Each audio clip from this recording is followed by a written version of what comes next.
औज़ु बिल्लाहि मिनश शैतानिर रजीम। बिस्मिल्लाहिर रहमानिर रहीम। अल्हम्दुलिल्लाहि रब्बिल आलमीन सुम्मस्सलातु वस्सलामु अला सय्यदिल अंबिया वल मुरसलीन सय्यदना व नबीना शफ़ीए ज़ुनूबना व तबीबे क़ुलूबना अबिल क़ासिम मुहम्मद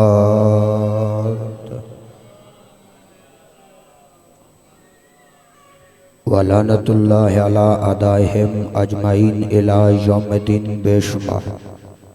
अम्मा बअदु फ़क़द क़ालल्लाहु तबारका व तआला फ़ी किताबिहिल मजीद व खिताबिहिल हमीद व हुवा अस्दक़ुस सादिक़ीन। बिस्मिल्लाहिर रहमानिर रहीम। या अय्युहल्लज़ीना आमनुत्तक़ुल्लाहा वब्तग़ू अलैहिल वसीला वजाहिदू फ़ी सबीलिही लअल्लकुम तुफ़्लिहून। सलावत। चंद चेहरे सलवात की जहमत नहीं कर रहे, सारे मिल के बुलंद आवाज़ से सलावत पढ़े। अल्लाहुम्मा सल्ली अला मोहम्मद व आले मोहम्मद का अजीम तरीन खालिक आप सबको इस बेहतरीन इबादत का बेहतरीन अजर अता फरमाए। मैं हर रोज़ बिला नागा ये दुआ करता हूँ कि आप जितने मोमिनीन व मोमिनात जितने जितने कदम चल के हुसैन बादशाह की मजलिस में आते हैं, मेरा अल्लाह आप सबको कदम कदम पे सवाबे अजीम नसीब फरमाए। दुआ फरमाएँ कि इस बारगाह के जितने भी बानी जिस जिस अज़ादार ने इस बारगाह को बनाने में या आबाद करने में हिस्सा लिया है और वो आज हम में मौजूद नहीं है, दुआ फरमाएँ अल्लाह उन सारे मरहूमीन की मग़फ़रत फरमाए और उन्हें क़ुर्ब आले मोहम्मद अलैहिस्सलाम में जगह नसीब फरमाए। बिलख़ुसूस जनाब अल्लामा ताजुद्दीन हैदरी साहब के मालिक दराजात बुलंद फरमाए। दुआ फरमाए कि मेरा अल्लाह इस घर के अजीम चश्मा चराग़ हमारी कौम का बहुत बड़ा सरमाया मेरे निहायत वाजिबुल एहतराम भाई क़िबला अल्लामा अज़हर अब्बास हैदरी साहब को मालिक नज़र बद से महफूज फरमाए और मालिक उनकी मार्फत में इजाफ़ा फरमाए। कोई भी मोमिन अज़ादार उस वक़्त तक दुनिया से न जाए जब तक वो मौला हुसैन की ज़ियारत न कर ले। लाखों दुआओं की एक दुआ, सारे आमीन कहना। परवरदिगार ज़माना फ़िस्क़ व फ़जूर से भर गया है, जुल्म व जबर की इंतहा हो गई है। मालिक भेज उस मोहम्मद को जो पर्दा ग़ैबत में तशरीफ़ फरमा है। इन दुआओं के लिए मिल के बुलंद आवाज़ से एक सलवात पढ़ दें। अल्लाह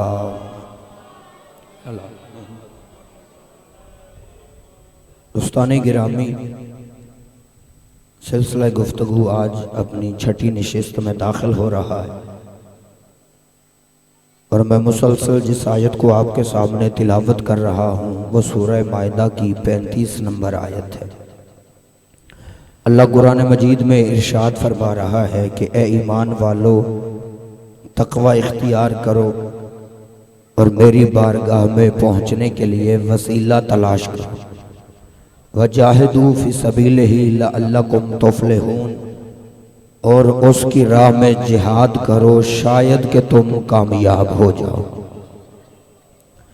यकीनन मौजू मेरा आपके ज़हन आली में महफूज होगा कि मैं तौहीद और वसीला तौहीद के मौजू पे गुफ्तगू कर रहा हूँ और मेरी कोशिश होती है मैं आपके सामने हर रोज़ उन हस्तियों का तज़किरा करूँ जिन्हें अल्लाह ने बेहतरीन वसीला बनाकर भेजा है।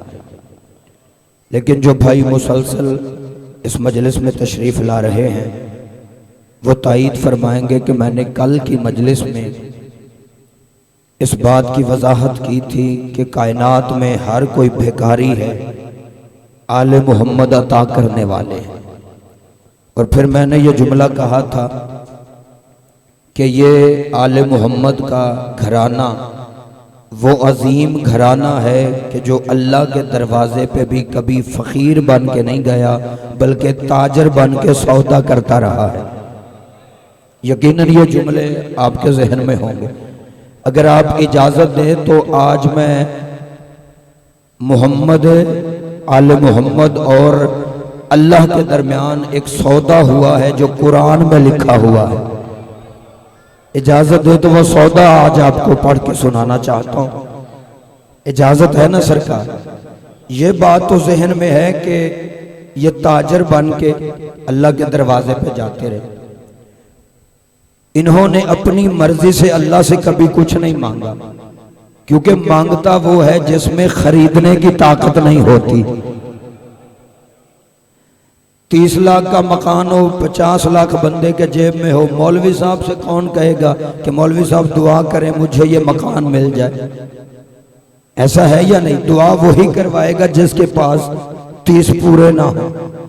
अब कायनात की कोई चीज ऐसी है तो है नहीं कि जिस पे आले मोहम्मद का कंट्रोल ना हो। लिहाजा एक सौदा हुआ है अली बादशाह के दरमियान और अल्लाह के दरमियान, वो गुफ्तगू आज आपको सुनाना चाहता हूँ। इजाजत है ना? मैं 2-4 नतीजे जल्दी जल्दी पढ़ दूं।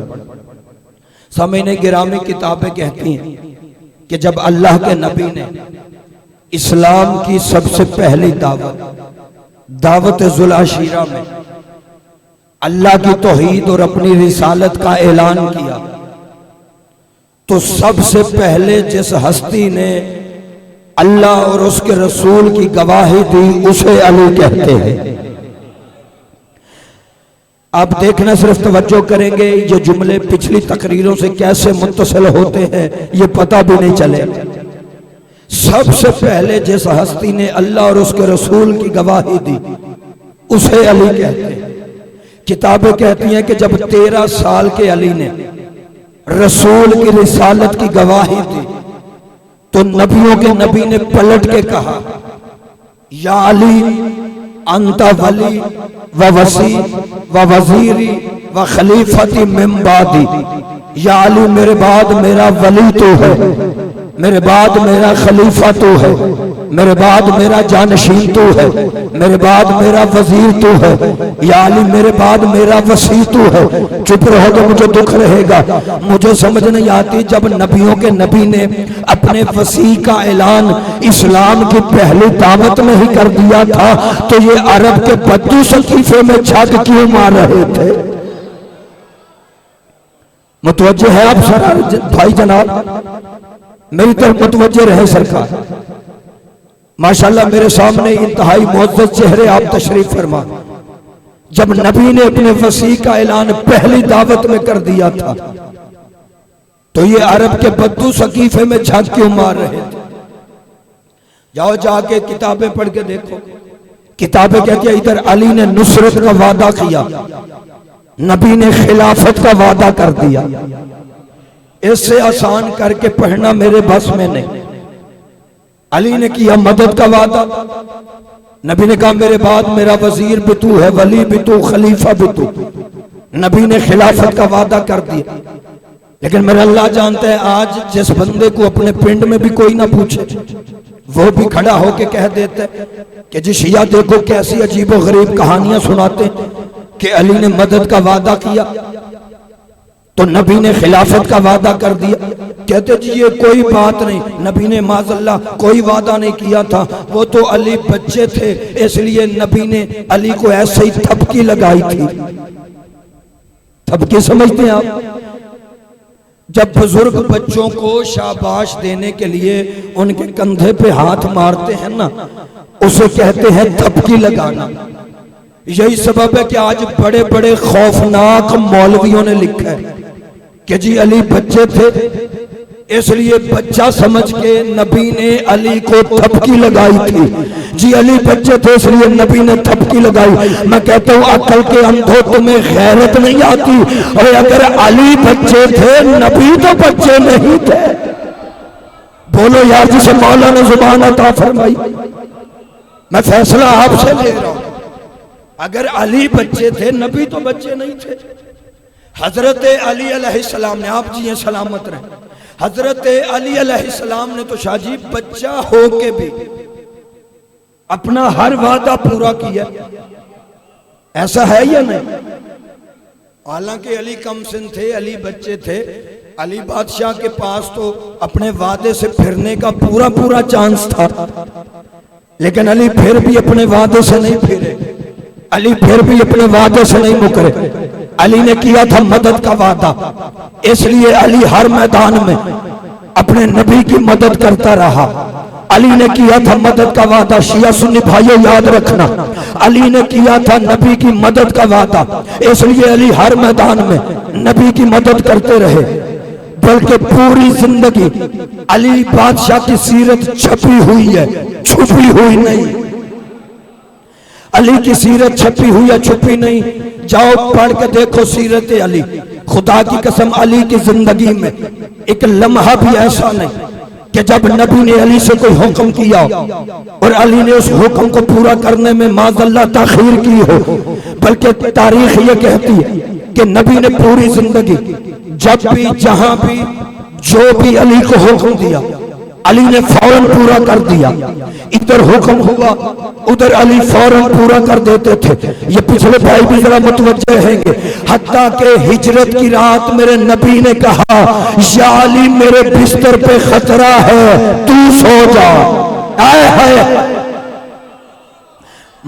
मैंने इबला वो वादा पढ़ना है, वो सौदा पढ़ना है जो अल्लाह और अली के दरमियान हुआ था। आपको वहां तक ले जाने के लिए मेहनत कर रहा हूं और इंशाअल्लाह आपके ईमान में ताजगी आएगी। नबी ने कहा, जब भी नबी ने कोई हुक्म अली को दिया अली फौरन पूरा कर देते थे। यहां तक कि हिजरत की रात नबी ने कहा, या अली मेरे बिस्तर पे खतरा है, तू सो जा। इधर नबी ने हुक्म दिया, उधर अली फौरन सो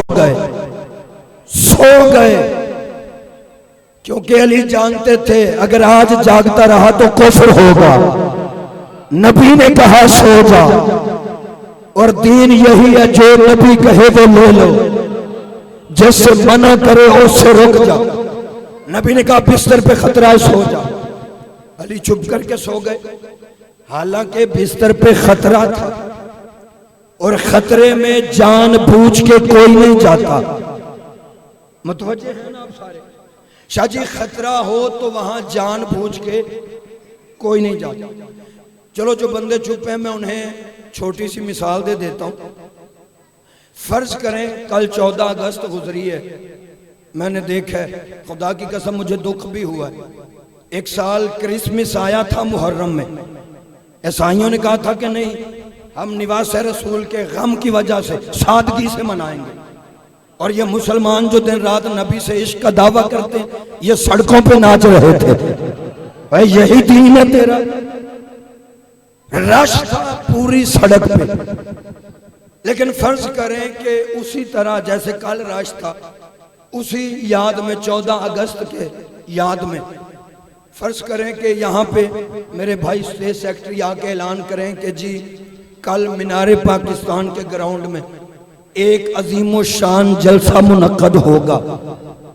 आज़ादी पाकिस्तान के हवाले से एक अजीमो शान जलसा लाहौर में मिंटो पार्क में मुनक्कद होगा। और सेक्रेटरी साहब ये भी साथ ही ऐलान करें कि जी एजेंसियों की खबर भी चल रही है कि उस जलसे में बम फटेगा, लिहाजा सारे मुसलमान वहां पे शिरकत फरमा के सवाबे दौरान हासिल करें। मुझे बोलकर बताओ उस जलसे में कभी कोई जाएगा? नहीं, जड़े चुप तुसी तो टोरी जाओगे। नहीं, जहां खतरा हो खतरे में कोई नहीं जाता। अब आखिरी आदमी तक मुतवज्जे रहना, फितरत कहती है अगर पता चल जाए कि किसी जलसे में बम फटेगा तो कोई नहीं जाता, क्योंकि वहां खतरा होता है और खतरे में जानबूझ के कोई नहीं जाता, खतरे में जानबूझ के कोई नहीं जाता। अब घर जाके सोचना अली किसे कहते हैं। नबियों के नबी ने फरमाया, या अली मेरे बिस्तर पे खतरा है, तू सो जा। या अली मेरे बिस्तर पे खतरा है, इधर नबी ने हुक्म दिया, उधर कभी ना सोने वाला अली। एक अकॉर्डिंग टू द हिस्ट्री मेरा एक एक लफ्ज जिम्मेदारी पे है। हो सकता है कोई बंदा ये इस फिक्रे पे एतराज कर दे कि जी शराफत भट्ट ने ये क्या फिक्रा कह दिया कि कभी ना सोने वाला अली, क्या अली जिंदगी में कभी सोया ही नहीं था? खुदा की कसम मैं मिंबर पे कह रहा हूँ, ये मेरा वो बादशाह है जो कभी जिंदगी में सोया ही नहीं था। इस बात की ज़िमन में मैं दलील दे देता हूँ। पहली बात तो ये है, नहजुल बलागा में मेरे मुर्शिद अली का फरमान है, अली ने सूरज को मुखातब करके कहा था, सूरज गवाह रहना, मैं अली ने तुझे हमेशा निकलते भी देखा है, गरूब होते भी देखा है, लेकिन तूने अली को कभी सोता हुआ नहीं देखा, तूने अली को कभी सोता हुआ नहीं देखा। दूसरी बात, मेरा ये वो मौला है जो दिन भी सजदे अल्लाह के करता था, रात भी सजदे अल्लाह के करता था। सारी जिंदगी अली जागता रहा, लेकिन हिजरत की रात नबी ने कहा, या अली सो जा, मेरे बिस्तर पे खतरा है, तू सो जा। कभी ना सोने वाला अली चुप करके सो गया ताकि मुसहरियों की दलीलों में इजाफा ना हो सके, क्योंकि अल्लाह कुरान में फरमाता है, ला ताखुज़ुहु सिनातुम वला नौम। खुदा फरमाता मैं अल्लाह वो हूँ जिसे ना नींद आती है ना ऊँघ आती है। पता चला अर्श पे वो अल्लाह नहीं सोता था, फर्श पे ये अली नहीं सोता था। इसलिए अल्लाह ने कहा, मोहम्मद इसे एक रात के लिए अपने बिस्तर पे सुला दे ताकि जमाने को पता चले मैं कल भी ला शरीक था, आज भी ला शरीक हूं। बहुत शुक्रिया बाबा जी, मालिक जिंदगी दराज फरमाया। बिस्मिल्लाह सरकार।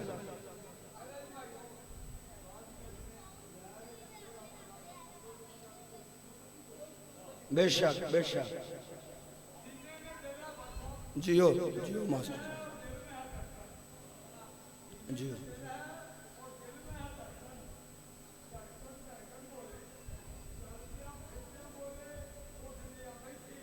बेशक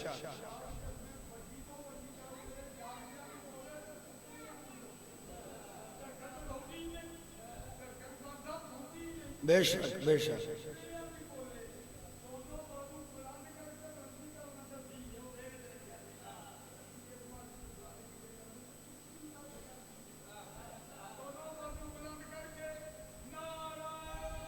मिल के सारे कलेजे की ताकत। या अहले या अहले, मालिक आप सबकी जिंदगी दराज कर। जी बहुत शुक्रिया सरकार, बस यही चाहिए मुझे आपसे। मालिक जिंदगी दराज फरमाया आपकी, ये सब आपकी दुआओं का असर है, वगरना बंदा बाटो के शिया नहीं होता, मौलवी कहाँ से बन जाएगा। ये तर्स हुसैन बादशाह की माँ का है कि पाक बीबी ने मुझे अपने दर पे नौकर रखा हुआ, दुआ फरमाए पाक बीबी हमसे राजी हो जाए। मैं हर मेंबर पे कहता हूँ, हुसैन बादशाह के जिक्र से 2 नंबरी करने वाले पे लानत है।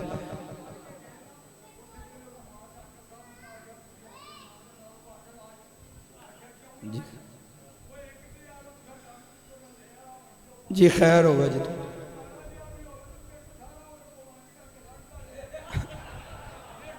मालिक साहब जी खैर होगा जी, जी बहुत शुक्रिया जी बेशक।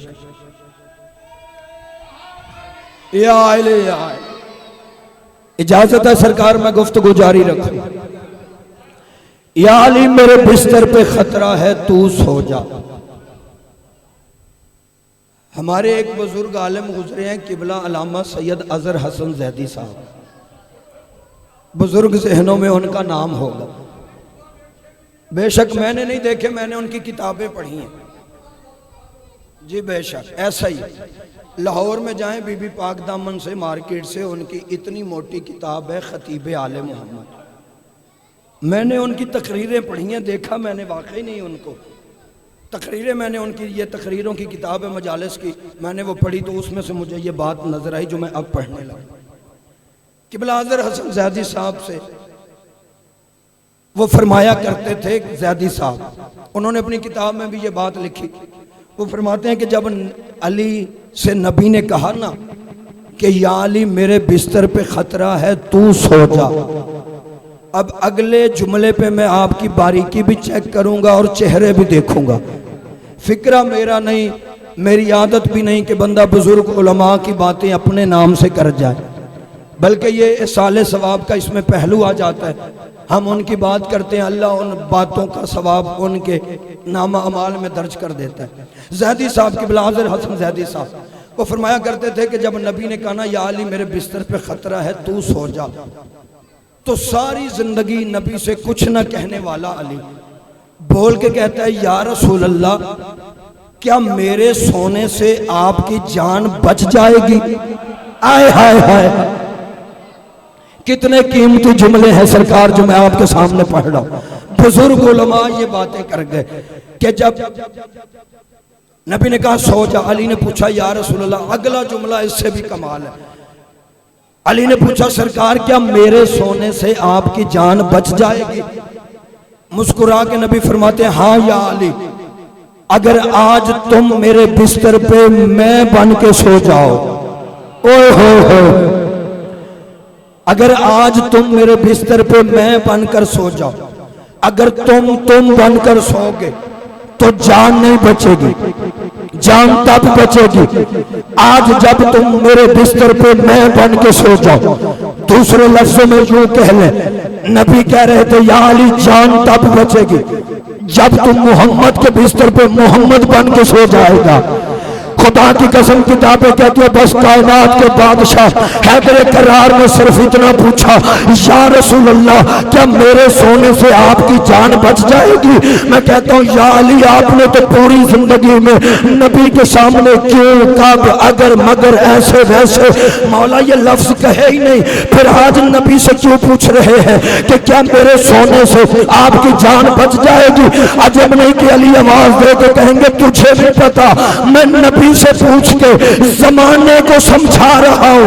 और जमाने वाले याद रखना हिजरत की रात मोहम्मद की जान सोने वाले ने बचाई है, रोने वाले ने नहीं बचाई। बहुत शुक्रिया सरकार, आप जी सलामत रहे। पता चले हिजरत की रात नबी की जान रोने वाले ने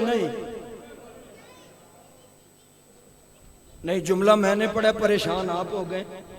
तसल्ली रखें मजमे में बोलने से FIRओं में नाम नहीं आते, ये हमारी मजबूरी होती है मिंबर की, हमें एहतियात से गुजरना पड़ता है।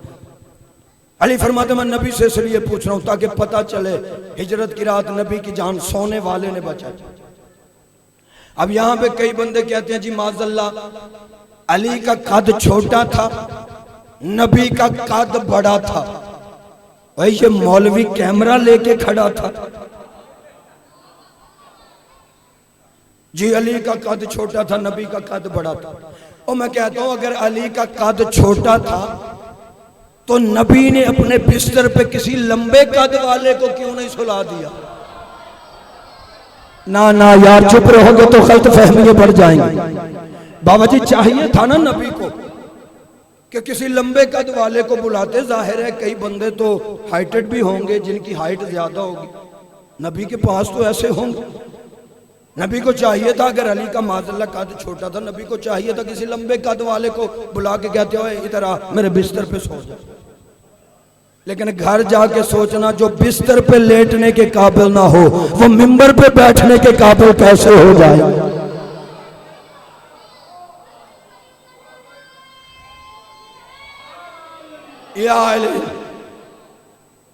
बाबा जी बच्चा नारा लगा रहा है, खुदा की कसम हमने इसे सिखाया नहीं, बल्कि इसका ये नारा लगाना इस बात की दलील है, ये दर्स दे रहा है दुनिया को कि जो बालिग होने के बाद वाजिब हो उसे नमाज कहते हैं, जो माँ की गोद से वाजिब हो जाए उसे अली की विलायत कहते हैं। जी अली का कद छोटा था, नबी का कद बड़ा था। चाहिए था नबी को किसी और को सुला देते, लेकिन याद रखना नबी की मजबूरी थी अली को सुलाना। और ये भी ज़ैदी साहब से किसी बंदे ने पूछा था कि ज़ैदी साहब नबी सिर्फ अपने बिस्तर पे अली को ही सुला कर क्यों गए, किसी और को क्यों नहीं सुलाया। बुजुर्गों से दुआ लूंगा इस जुमले पे, जुमला जरा बारीक है, कोशिश करना तवज्जो से समाअत फरमाना। ज़ैदी साहब से किसी बंदे ने पूछा, ज़ैदी साहब वजह क्या है, नबी ने किसी और को क्यों नहीं सुलाया, अपने बिस्तर पे अली को सुला कर क्यों गए। ज़ैदी साहब बड़े धीरे धीरे लहजे के मालिक थे, बड़े प्यार से कहते हैं नबी की मजबूरी थी, नबी अली के अलावा किसी और को सुला ही नहीं सकते थे क्योंकि किसी और पे चादर ही पूरी नहीं आती थी। नहीं, जितने समझ गए उतने ही ठीक है, सारे ना भी समझो तो मैं फिर भी मुतमईन हूं। किसी और पे चादर पूरी नहीं आती थी। रह गई बात कद की, तो याद रखना कायनात में अभी कोई पैमाना बना ही नहीं जिससे अली की कामत नापी जा सके। नहीं, चुप रहोगे गलत फहमी बढ़ जाएगी। अगर कोई पैमाना ऐसा है कि जिससे अली का कद नापा जाए तो मुझे बोल के बता दो, मैं आइंदा मेंबर पे यह जुमला नहीं पढ़ूंगा, वरना मैं जुमला कहने पे मजबूर हूं। और जिस घर के 6 महीने के अली की कामत रसूलों से नहीं नापी जाती, उस घर के बड़े अली के कद को कौन नापेगा। आप जिए सलामत रहे सरकार। इसीलिए किसी शायर ने कहा था, यूं में शाह ने फितरत पे हुकूमत की है, यूं में शाह ने फितरत पे हुकूमत की है, मेरे होंठों ने तबस्सुम से बगावत की है, तो लब वही लोग खोलते हैं खिलाफे मौला जिनकी माओ ने अमानत में खयानत की। छोड़ अली की दुश्मनी और समझ अली बादशाह का मुकाम क्या। नबी फरमाते हैं, या अली मेरे बिस्तर पे खतरा है, तू सो जा। अब एक जुमले की इजाजत और दे दें, मैं जितने जुमले पढ़ चुका हूं इनसे भी कीमती जुमला आपकी झोलियों में डालने लगा। नबी ने कहा मेरे बिस्तर पे खतरा है, सो जा। अली को सुला के नबियों के नबी ने अपने दोस्तों में खड़े होके, अपने हल्का अहबाब में खड़े होके, अपने अजीजो अकारब में खड़े होके अली को सुला के, जब नबी माइग्रेट करके मक्के से मदीने जाने लगे तो जाने से पहले लोगों को नहीं बताया था हिजरत का, पता सिर्फ नबी को था या अली को था। अली को सुला के नबी ने अपने अजीजो अकारब में, हल्का अहबाब में, रिश्तेदारों में खड़े होके ना एक ऐलान फरमाया। नबियों के नबी ने जाने से पहले सबके सामने खड़े होके कहा, सुनो, आज रात कोई भी बंदा अपने घर से बाहर नहीं निकलेगा। ये ऐलान कौन कर रहा था? सुल्तान अंबिया, जो नबियों के भी नबी, सरकार मोहम्मद मुस्तफ़ा ये ऐलान फरमा रहे हैं कि खबरदार, आज रात तुम में से कोई भी अपने घर से बाहर नहीं निकलेगा। अच्छा, जब नबी ने ये ऐलान किया ना, मेरी माँ बहनों से गुजारिश है, जरा खामोश हो के मजलिस समाअत फरमा। इजाजत दे रहे हैं आप भी, मैं जुमला कहूं। नबी ने फरमाया कि खबरदार, आज रात कोई भी अपने घर से बाहर नहीं निकले। जब नबी ने यह ऐलान किया तो शाह जी एक बंदे को यह ऐलान बड़ा अजीब लगा। उसे ये बात बड़ी अजीब लगी। उसने सोचा कि ये नबी क्यों कह रहे हैं भट्ट साहब, उसने सोचा कि ये नबी क्यों कह रहे हैं कि किसी ने बाहर नहीं जाना, घर से बाहर नहीं निकलना। जब नबी ने यह ऐलान किया ना, मुतवज्जे हैं अब सारे भाई, ये आने जाने वाले तो आते जाते रहेंगे, आप मेरी तरफ मुतवज्जे रहें। नबी ने कहा कोई भी अपने घर से रात को बाहर नहीं निकले। एक बंदे को यह बात बड़ी अजीब लगी। उसने कहा कि नबी ये क्यों ऐलान कर रहे हैं? शाह जी उसने सोचा जरूर इसमें कोई ना कोई राज है जो नबी कह रहे हैं घर से बाहर नहीं निकलना। लिहाजा किबला उसके अंदर में ये बात आ गई दिल में कि इसमें कोई ना कोई राज है जो नबी कह रहे हैं कि घर से बाहर नहीं निकलना। उसने अपने आप से फैसला कर लिया कि आज मैंने घर में नहीं रहना। नहीं, शायद आपका ध्यान ही किसी और तरफ है। नबी फरमा रहे थे कि घर से नहीं निकलना और ये सोच रहे थे कि आज मैंने घर नहीं रहना। लिहाजा इसने अपनी प्लानिंग के तहत फैसला किया और रात को नबी के रास्ते में खड़े होकर निगरानी करने लगा। नहीं चलो मैं और आसान कर देता हूं। किबला जब पाकिस्तान नया नया बना था ना, तो तब बानिए पाकिस्तान आशिक़ अहले बैत गुलाम में पंजतन हजरत कायदे आज़म मोहम्मद अली जिन्नाह ने ये आपके करीब लाहौर शहर में एक मुकदमा जीता था मस्जिद का, और उस मुकदमे का नाम था मुकदमा शब भर वाली मस्जिद। ध्यान दे रहे हैं आप? मोहम्मद अली जिन्नाह ने मुकदमा जीता मस्जिद का, और मुकदमे का नाम था मुकदमा शब भर वाली मस्जिद, यानी ऐसी मस्जिद जो रातों रात बनी हो। बात मेरी पिछली जहन में रखना, मैं आसान कर रहा हूं। बिस्मिल्लाह सरकार। कायदे आजम ने यह मुकदमा जीता, मुकदमा शब भर वाली मस्जिद। वो मस्जिद क्यों बनी, कैसे बनी, वजह क्या थी, मैं ये सारा वाकया सुना के आपका एक लम्हा जाया भी नहीं करना चाहता। बस यूं समझ लें कि मुसलमानों की कोई मजबूरी ऐसी थी कि मुसलमानों ने रातों रात हिंदुओं से बच बचा के शब भर में वो मस्जिद बनानी थी कि हिंदुओं को पता न चले। कोशिश ये थी कि रातों रात मस्जिद बन जाए, क्योंकि मुसलमान मुकदमा जीत चुके थे।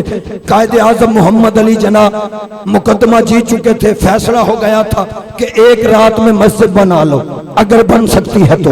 अब मजबूरी मुसलमानों की थी कि इन्होंने रातों रात मस्जिद बनानी थी, और शिया सुन्नी भाइयों फिर वो मस्जिद बनी भी रातों रात ही थी, शब भर में वो मस्जिद बनी थी। इसीलिए तो अल्लामा इकबाल ने कहा था, मस्जिद तो बना दी शब भर में ईमान की हरारत वालों ने, मस्जिद तो बना दी शब भर में ईमान की हरारत वालों ने। मन अपना पुराना पापी है, बरसों से नमाजी बन न सका। आज भी लाहौर शहर में कई बंदे ऐसे मौजूद हैं हैदरी साहब, जिन्हें इस वाक़े का पता था। मैंने नतीजा देना है ये वाक़या बयान करके, हिजरत की बात जहन में रखना कि वो बंदा निगरानी कर रहा था नबी के रास्ते में। आज भी बंदे लाहौर में मौजूद हैं जिन्हें इस वाक़े का पता है। वाक़या ये था कि मुसलमानों ने मस्जिद बनानी थी, और कोशिश ये थी कि रातों रात मस्जिद भी बन जाए और हिंदुओं को भी पता न चले। अब यहां पे मैं एक फितरत की बात करने लगा। कोशिश क्या थी कि हिंदुओं को पता न चले और रातों रात मस्जिद बन जाए। लेकिन किबला फितरत कहती है कि जहां किसी मकान की तामीर होती है वहां ठक ठक की आवाज जरूर आती है। और बोल पड़ो मेरा वीआईपी मजमा, मैं कोई लबनानी में बोल रहा हूं, मैं तो आपके मुआशरे की बात कर रहा हूं। जहां किसी फितरत शाह जी ऐसा ही है ना, जहां किसी मकान की तामीर होती तो वहां ठक ठक की आवाज आती। अब जब रात के वक्त मुसलमान मस्जिद बना रहे थे तो वहां भी ठक ठक की आवाज आ रही थी। अब जो करीब करीब हिंदुओं के घर थे उन्होंने देखा कि ये आवाज कहां से आ रही है। या पाकिस्तान की तारीख है कि जब हिंदुओं ने ये शोर सुना तो उनमें से एक लाला जी देखने के लिए आ गए कि जी राम राम राम ये क्या हो रहा है। वो हिंदू राम राम करता हुआ देखने आया, लेकिन तारीख पाकिस्तान की कहती है कि मुसलमानों ने उस हिंदू लाला जी को पकड़ के एक साइड पे बिठा दिया, और जब तक वो मस्जिद बन नहीं गई मुसलमानों ने उसे वापस नहीं जाने दिया था, क्योंकि मुसलमान जानते थे कि अगर ये वापस चला गया तो ये जाके मुखबरी करेगा, अगर ये वापस चला गया तो ये जाके दूसरे हिंदुओं को भी लेके आ जाएगा और हमारी मस्जिद का मंसूबा खराब हो जाएगा। मुझे इस पाक मिंबर की कसम, हिजरत की रात नबी ने भी ऐसा ही किया। वो जो बंदा नबी के रास्ते में खड़ा था नबी ने भी उसे वापस नहीं जाने दिया था, क्योंकि नबी जानते थे कि अगर ये लाला जी भी वापस चले गए तो मेरी हिजरत का मंसूबा खराब हो जाए।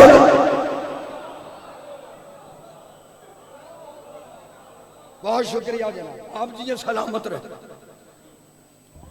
अली को बिस्तर पे सुला के नबी चले। इधर नबी घर से निकले, उधर नबी के बिस्तर पे मोहम्मद बन के अली सो रहे थे। पहली रात है जब अली सोया है, और इसमें शक ही नहीं कि अली सोया है। बेशक, क्योंकि नबी ने कहा था सो जा, और जैसे इताअत मेरे नबी की अली ने की, कोई और कर ही नहीं सकता। खुदा की कसम, झूठे पे लानत है। हैदरी साहब की बात से मुझे बात याद आई, मैं गलत कहूं गाजी यहीं पे सांस रोक दे।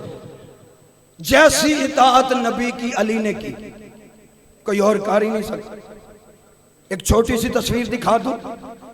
किताबें कहती हैं कि एक दिन नबी ने मस्जिद में बैठ के कहा, अपने किसी करीबी को बुला के, एक बंदे को बुला के नबी ने कहा, मेरे प्यारे सहाबी, मदीने की फुलां गली के फुलां मोड़ पे एक औरत खत लेके जा रही है, उस खत में फौजी राज है, अगर वो खत दुश्मनाने इस्लाम के पास मक्के पहुंच गया तो हमारे इस्लाम का नुकसान होगा।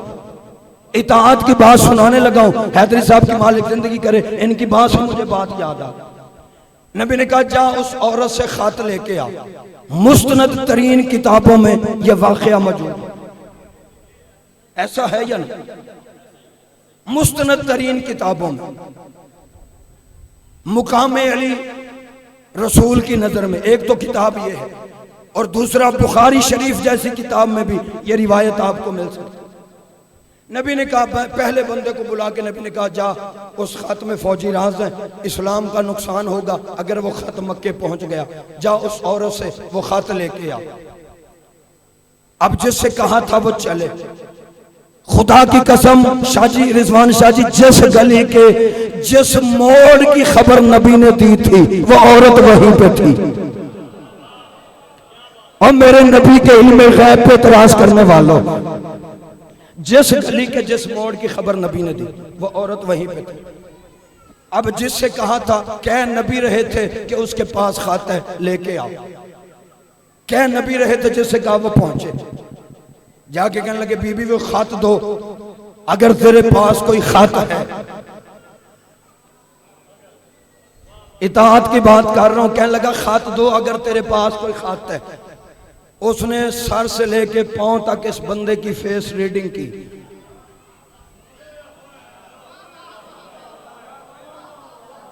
क्योंकि फितरत समझती थी वो।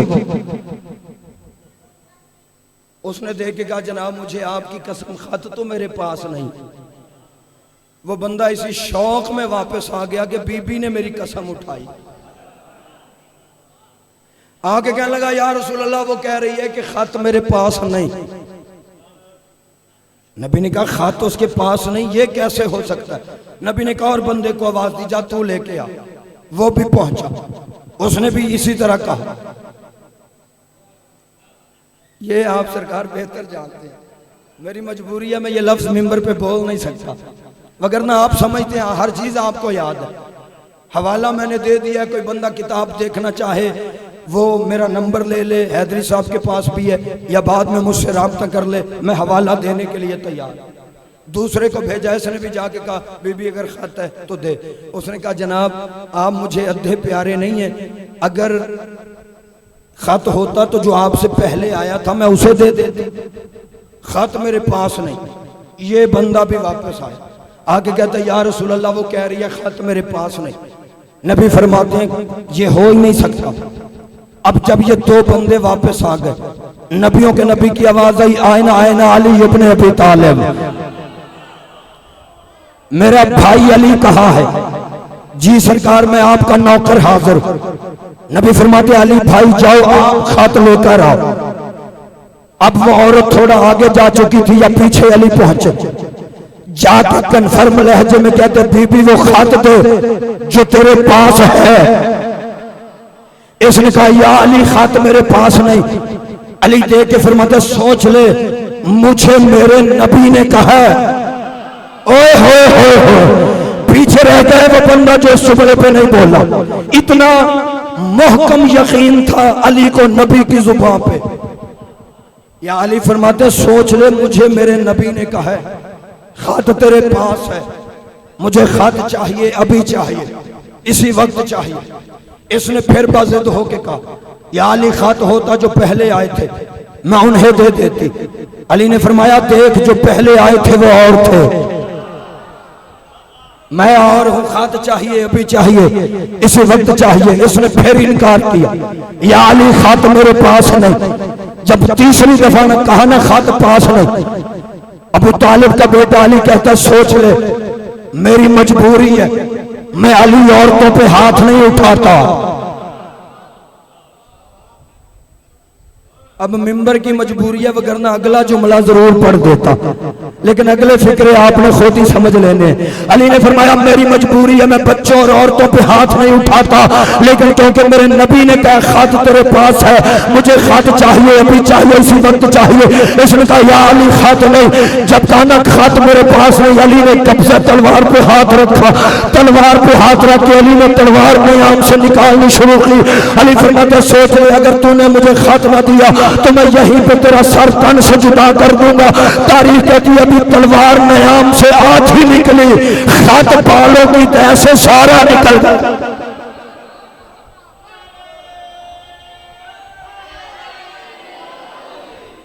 अली बादशाह ने सरकार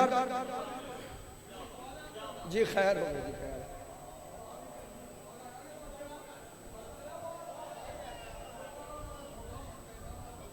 जी, बहुत शुक्रिया सर।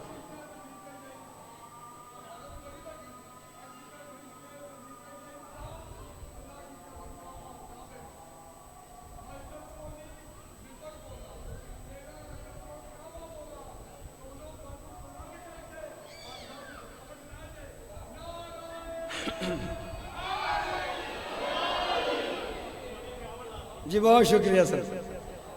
अच्छा गुजारिश मेरी ये है कि मास्टर होना तो अलावा भी कोई बंदा नारा मार सकता है, किते ही ना समझा जो मैं खोरे नाल लैके आऊना।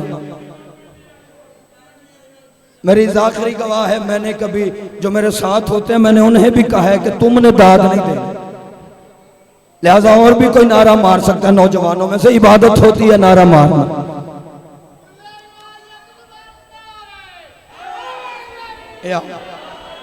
तलवार नयाम से आधी निकली, खत जूड़े से सारा निकला। अली बादशाह ने खत लिया। अब अगले बड़े कमाल के फिक्र है, जिसने इताअत रसूल देखनी है ना अली की, वो मुतवज्जे रहे अली इताअत कैसे करते।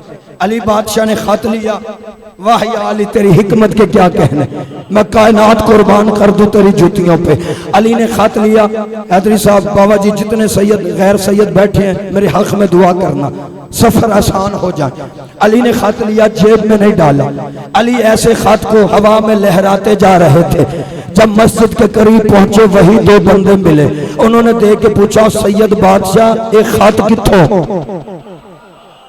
अली ने फरमाया भाई उसी औरत से। कहने लगी सरकार, वो कहने लगे सरकार वो तो कस्में उठाती थी कि खात मेरे पास नहीं, वो तो कस्में उठाती थी। तवज्जो करना अगले जुमले पे, सरकार वो तो कस्में उठाती थी। मुस्कुरा के अली ने फरमाया किन की, नहीं शायद मैं समझा नहीं सकता, किन की। फिर सर पे हाथ मार के कहते हैं मर गए, वो तो हमारी ही कस्में उठाए जा रही थी और हमें पता भी नहीं चल रहा था। फिर किबला अपने पैरों पे वजन डाल के ना कहने लगे सरकार जो भी है वो कहती तो तीना के खत मेरे पास नहीं।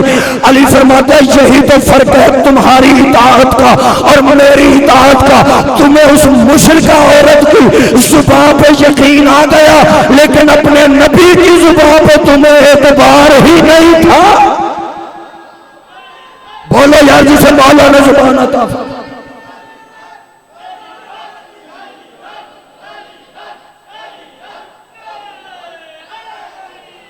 यार। बहुत शुक्रिया मालिक, जिंदगी दराज फरमाए। मालिक आप सबको इस इबादत का बेहतरीन अजर अता फरमाए। तुम्हें नबी की जुबान पे एतबार नहीं था, जैसे इताअत अली ने की कोई और कर ही नहीं सका। नबी ने कहा या अली बिस्तर पे खतरा है सो जा। अली को सुला के नबी चले गए। पीछे बिस्तर मोहम्मद पे मोहम्मद बन के अली सो रहा था। अल्लाह ने अली को सोते देखा, आवाज कुदरत आई जबरील जी रब्बे जली। वो देख जमीन पे बूढ़ा मोहम्मद जा रहा है, जवान अली सो रहा है। जाओ जाके अली के सरहाने खड़े होके पहरा दो। मुबल्लग आजम से किसी बंदे ने कहा था, किबला हमें समझ नहीं आती, हिजरत की रात तो खतरा नबी को था, ये फरिश्ते अली पे पहरा क्यों दे रहे थे? आय हाय हाय, खुदा की कसम कलम नूर से रुखसारे हूर पे लिखने के काबिल है ये जुमले जो किबला मुबल्लग आजम ने कहे। खतरा वाकई नबी की जान को था ना, काफिर नबी के दुश्मन थे। किसी बंदे ने पूछा, सरकार जब हिजरत की रात खतरा नबी को था तो फरिश्ते अली पे पहरा क्यों दे रहे थे? किबला ने कहा, तुमने नबी की वो हदीस नहीं पढ़ी?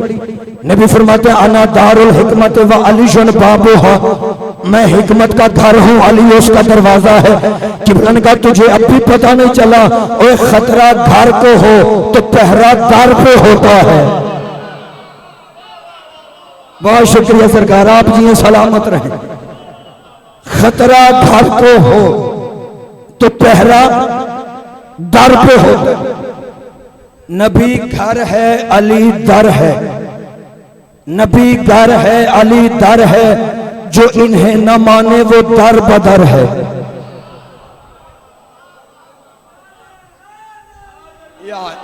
अल्लाह ने कहा, वो देख बूढ़ा मोहम्मद जा रहा है, जवान अली सो रहा है, जा जाके अली के सिरहाने पहरा दो।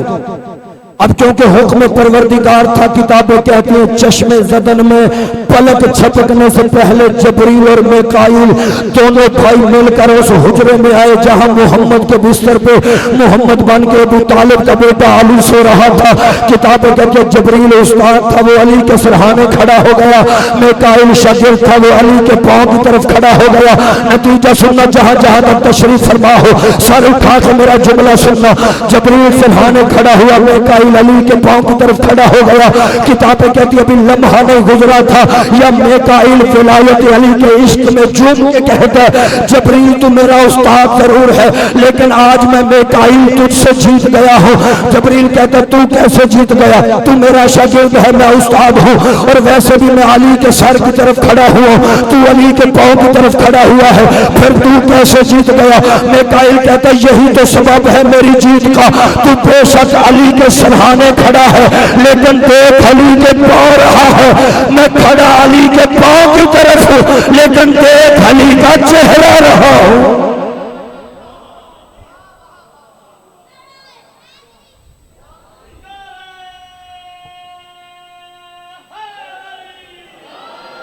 मैं देख अली का चेहरा रहा।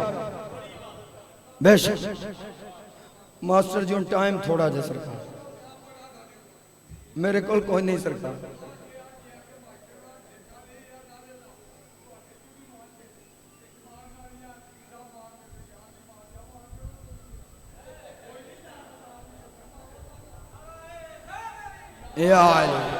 मिल के बोलो, सारे बोलो हैदरी। पिट पिट के मर गया मौलवी यूसुफ, बड़ा हसीन था यूसुफ, बड़ा खूबसूरत था। मैं कहता हूं मुझे सरकार यूसुफ अलैहिस्सलाम के हुस्न पे एतराज नहीं, वो अल्लाह का पाक नबी है। अगर अल्लाह का यूसुफ जैसा नबी खूबसूरत नहीं होगा तो फिर कौन होगा? लेकिन कभी भूल के भी इसे मेरे सरदारों जैसा ना समझना, इसलिए कि यूसुफ लाख हसीन सही, लेकिन कभी नबी की हदीस आपने पढ़ी है कि नबी ने कहा हो यूसुफ नबी का चेहरा देखना इबादत है? किबला वैसे तो मोमिन का चेहरा देखना भी इबादत है, लेकिन मेरे कहने का मकसद ये है कि किसी किताब में ये लिखा हुआ नहीं मिलता कि नबी ने कहा हो यूसुफ का चेहरा देखना इबादत। हाँ, इतना जरूर नबी ने कहा था, अन्नज़्रु इला वज्हि अली इब्न अबी तालिब इबादा। नबी फरमाते अबू तालिब के बेटे अली का चेहरा देखना इबादत है। हजरत यूसुफ लाख हसीन होंगे। शहीद मोहसिन नकवी ने कहा था, हुस्न यूसुफ का हकीकत में कयामत लेकिन माल बाजार में आया तो खरीदार मिले। हुस्न हैदर की तरह से शबे हिजरत मोहसिन मजा तो तब है कि सोते में खरीदार मिले। बिस्मिल्लाह जाना तशरीफ रखे सरकार, आपके इंतजार में मैं इतना पढ़ दूंगा। मालिक सेहत दे आपको, मालिक जिंदगी दराज फरमाए। इजाजत है अब दो जुमले, अब सिर्फ वो सौदा पढ़ने लगा हूं जो अल्लाह और अली के दरमियान हुआ था। इजाजत है दो जुमले कह दो। मजा तो तब है कि सोते में खरीदार मिले। हजरत यूसुफ हसीन होंगे, लेकिन जब तक माल बाजार में नहीं आया गाहक नहीं लगे। हिजरत की रात ताजर अभी सोया हुआ था कि वो खरीदार बन के आ गया। चलो मैं जुमले बदल देता हूं। हिजरत की रात मालिक ने अभी दुकान खोली नहीं थी, मालिक अभी सोया हुआ था कि वो मालिक के कौनो मकाम खरीदार बन के आ गया। ज़ैदी साहब क़िबला फरमाया करते थे, अल्लाह ने अली को सोते देखा, उस ना सोने वाले को इस सोने वाले का सोना इतना पसंद आया कि अल्लाह ने कहा जबरील सोने वाले से पूछ कि अपना सोना बेचेगा, इसका सोना बड़ा कीमती है, बड़ा अच्छा। पंजाबी में कहते हैं पासे का सोना। अल्लाह ने कहा इसका सोना बड़ा खालिस है, इससे पूछ सोना बेचेगा। अब जबरील करीब ही तो पहरा दे रहा था, इसने अली के पैरों से अपने पैरों को मस किया। आवाज दे के कहता बादशाह, वो बादशाह पूछ रहा है सोना बेचेगा। आवाज आई, जबरील अली ने चेहरे से चादर हटा के कहा जबरील बेचना मैंने है, खरीदना उसने है, तू दरमियान में क्यों आता है? सामने से हट, मैं डायरेक्ट अल्लाह से बात करता हूँ, सामने से हट, मैं खुद बात करता हूँ। पता नहीं ये बदली बात कौन समझेगा कौन नहीं समझेगा।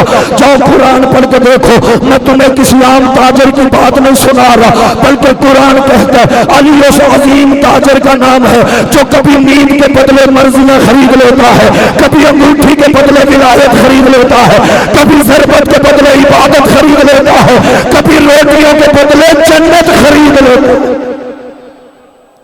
वमिन नास मन यशरी नफ्सहु इब्तिगा मरज़ातिल्लाह वमिन अन्नास,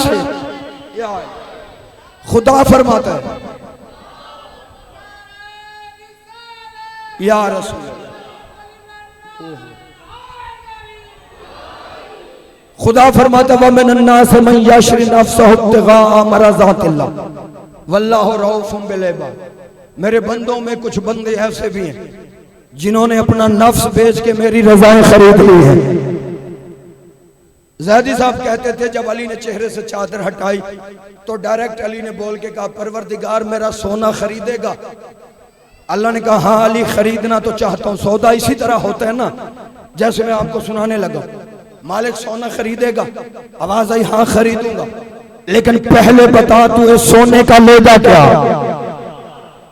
जो बुजुर्ग है वो तारीफ फरमाएंगे सौदा तय कैसे होता है, बता तेरे सोने की कीमत क्या है, तू लेगा क्या? अली बादशाह ने फरमाया मालिक तू खालिक है मैं मखलूक हूं, तू राज़िक है मैं मरज़ूक हूं, तू माबूद है मैं अब्द हूं, तू खुदा है मैं बंदा हूं। या अल्लाह मैं बंदा होके खुदा से रेट करता अच्छा नहीं लगता, इसलिए जो तेरी मर्जी है वो दे दो, जो तेरी मर्जी है वो दे दो, जो तेरी मर्जी है वो दे दो। आवाज़ कुदरत या अली ठीक है, फिर आज के बाद तेरा नफ्स मेरा हुआ, मेरी सारी मर्जियां तेरी हो गई, तेरा नफ्स मेरा हो गया, मेरी सारी मर्जियां तेरी हो गई।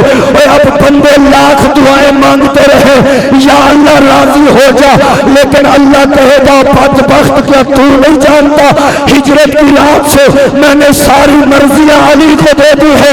अब अगर मुझे राजी करना चाहते हो तो फिर अली को राजी करके आओ।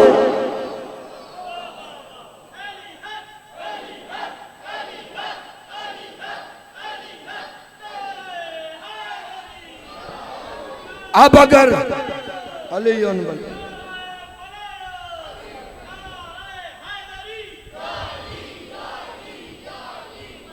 हक है, अब अगर मेरे तक पहुंचना चाहते हो तो अली के वसीले से आओ।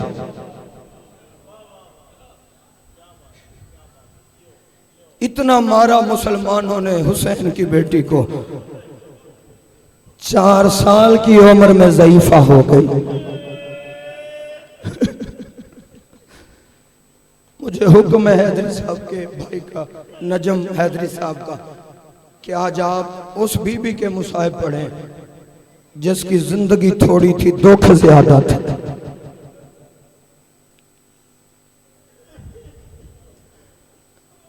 मैं आपको हुसैन बादशाह की मासूमा बेटी के 2 जुमले मुसाहिब के सुना देता हूं। रूटीन से हट के मुसाहिब की सतरें कोशिश करूंगा हमारी इबादत मुकम्मल हो जाए। कौन सकीना डर से सहमी हुई कानों को छुपा लेती थी, जब सकीना को मुसलमान नजर आते थे। मेरी हैसियत नहीं मैं आपको रुला सकूं, यह सैयदों के उजड़े घर का असर है। इबादत है तेरी मेरी, जो घर से नींद के आया है ना उसकी कज़ा नहीं होगी। इमदाद भाई, लोग कहते हैं शिया रोते बड़ा ज्यादा है, दुआ करेंगे आप इस जुमले पे। लोग कहते हैं शिया रोते बड़ा ज्यादा है, मैं कहता हूं मुसलमानों हम रोते सिर्फ इसलिए हैं, कोई कितना बड़ा मुजरिम ही क्यों ना हो, वो मुजरिम मर जाए उसके जंजीर उतर जाते हैं। पता नहीं मैं समझा सकूंगा या नहीं अगले जुमले। तो इतना मातम करेगा जितना शहजादी चाहेगी। अज़ादारों को 302 का मुजरिम भी हो ना, उसके जिस्म से जान निकल जाए, उसकी जंजीरें पुलिस वाले भी उतार देते हैं। मेरे सर पे कुरान रखो, मैं गलत कहूं बीबी यहीं पे सांस रोक दे। सैयदों के घर में 2 कैदी ऐसे हैं मरने के बाद भी जिनके जंजीर नहीं उतरे। एक तेरा 7वां इमाम सरकार मूसा काज़म है, दूसरा मर्द नहीं हुसैन की 4 साल की बेटी जो हथकड़ियों बंदे समेत सज्जाद ने दफना दी। आबाद रहो, रोते भी आना, अपनी दुआएं जहन में रखना। जब तुम रो के मांगते हो फिर आमीन हुसैन की सकीना कहती। मैं सैयदों से गैर सैयदों से सैयदादियों से माफी मांग के मुझे इजाजत है, एक रिवायत पढ़ दो। इजाजत है रिवायत पढ़ो इस बीबी के दुखों की। किताबें कहती है तेरे 5वें इमाम से जुमले सुनना ध्यान से किबला। मुझे नहीं पता कौन किस रंग में बैठा, मैं पूरी नीयत से ड्यूटी कर रहा हूं। तेरे 5वें मौला से किसी बंदे ने पूछा, मौला हमने सुना है तेरे बाबे सज्जाद ने अपनी बहन सकीना को जंजीरों समेत दफन किया था। इमाम फरमाते तूने बिल्कुल सच सुना है, जुमले सुनना। मेरा ईमान है इन जुमलों पे तेरे मेरे हिस्से का मुसाहिब हो जाएगा। इमाम ने फरमाया तूने सच सुना है। ये बंदा कहता है मौला क्या जंजीर उतारने की इजाजत नहीं थी? इमाम ने फरमाया इजाजत थी। ये मोमिन कदमों पे हाथ रख के कहता है मौला अगर जंजीर उतारने की इजाजत थी फिर तेरे बाबे ने बहन के जंजीर उतारे क्यों नहीं? सैयद रो के कहता है खुद इंसाफ कर, और मेरा बाबा जंजीर कैसे उतारता? करबला से लेकर शाम तक लोहे के जंजीर थे, गर्मी का मौसम था, खाना पानी मिलता नहीं था, धूप की वजह से मेरी फुफी के हाथों का गोश्त इतना नरम हो गया था कि लोहे के जंजीर बदन में दाखिल हो गए थे, और जहां से मेरा बाबा जंजीर खोलता मातम करते मजहब में पुरुषा जाता। आबाद अल्लाह तुम्हारा है कहना कबूल फरमा ले। जहां से मेरा बाबा जंजीर खोलता मेरी फुफी के हाथों का गोश्त उतर जाता था। ज्यादा देर की जहमत नहीं, सिर्फ एक रिवायत और सुन लो। ये वो बेटी है मेरे मौला हुसैन की जिसे जंजीरों समेत दफन करना। मैं गैर सैयद हूं, मिंबर पे कह रहा हूं। जिस अंदाज में इन जालिमों ने सैयदादियों के हाथ बांधे थे ना, मैंने आज तक मिंबर पे वैसे इशारा भी कभी नहीं की। मुझ में इतना हौसला ही नहीं, जाकिरीन करते हैं इशारा लेकिन मैं नहीं कर सकता। ये वो बेटी है मेरे मौला की जो कड़ियों समेत सज्जाद ने दफन कर दी।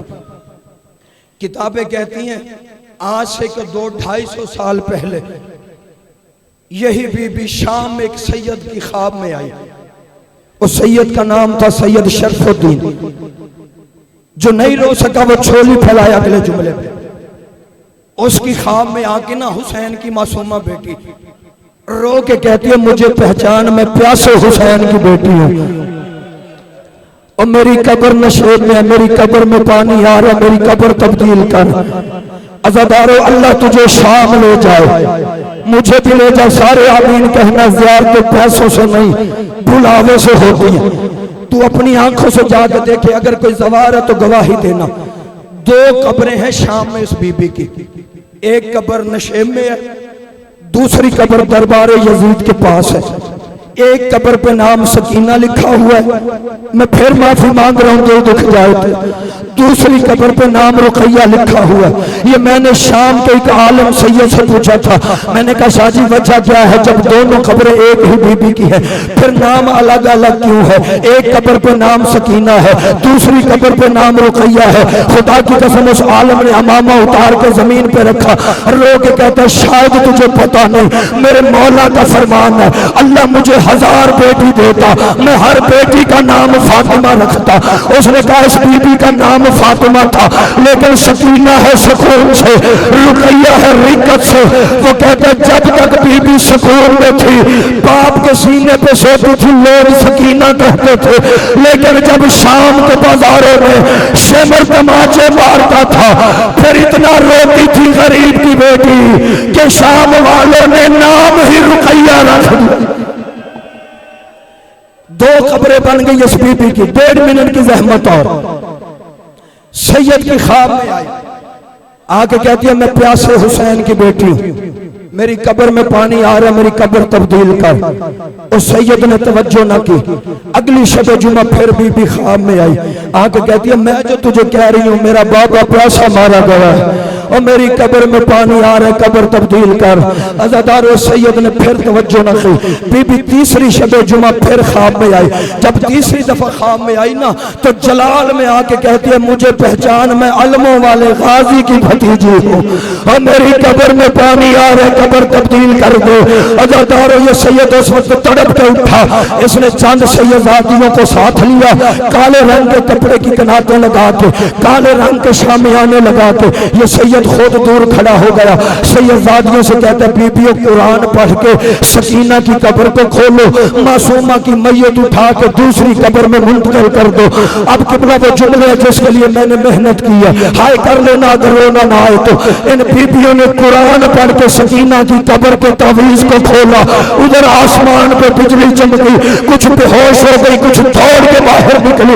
वो सैयद परेशान हो गया, अल्लाह जाने कब्र में हुआ क्या है, या इतनी देर से सैयदादी उसके करीब से गुजरी। इस सैयद ने उसे बाजू से पकड़ के कहा बीबी बता कब्र में हुआ क्या है, तुम बेहोश क्यों हो गई, तुम दौड़ के बाहर क्यों आ रही हो? उस सैयदादी ने रो के कहा सैयद शरफुद्दीन, बच्ची तुझे सिर्फ इतना बताती थी कि मैं सैयदजादी हूँ, उसने आज तक तुझे ये कभी नहीं बताया था कि मैं आज तक कैदन भी हूँ। मैला कुर्ता है, कानों से खून निकल रहा है, चेहरे पे तमाचों के निशान लगे हुए। अल्लाह लानतुल्लाह है।